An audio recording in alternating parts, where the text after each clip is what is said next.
بسم اللہ الرحمن الرحیم۔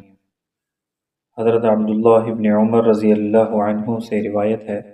انہوں نے کہا کہ ایک آدمی نبی اکرم صلی اللہ علیہ وسلم کے پاس آیا اور کہا کہ اے اللہ کے رسول، کون سا شخص اللہ تعالیٰ کو زیادہ محبوب ہے اور کون سا عمل اللہ تعالیٰ کو زیادہ پسندیدہ ہے؟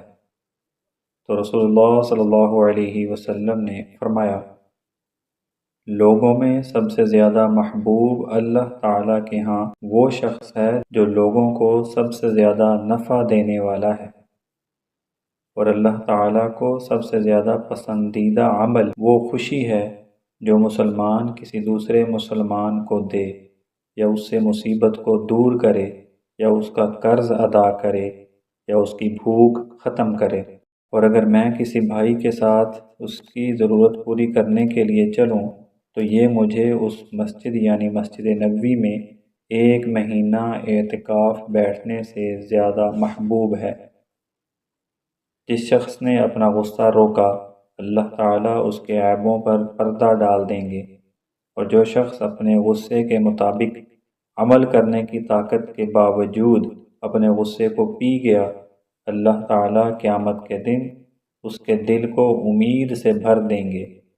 اور جو شخص اپنے بھائی کے ساتھ اس کی ضرورت پوری ہونے تک اس کے ساتھ چلا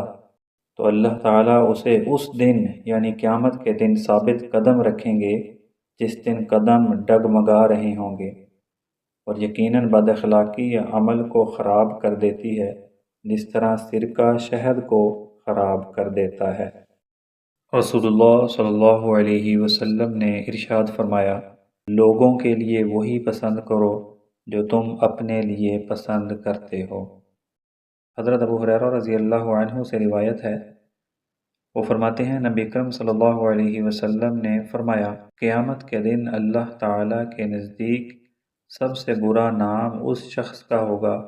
جس نے اپنا نام شہنشاہ رکھا ہوگا۔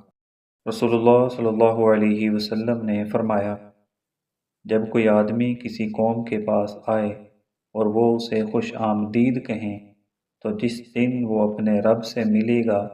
اس دن بھی اسے خوش آمدید کہا جائے گا، اور جب کوئی آدمی کسی قوم کے پاس آئے اور وہ اسے برا بھلا کہیں تو قیامت کے دن بھی اس کے لیے برائی ہے۔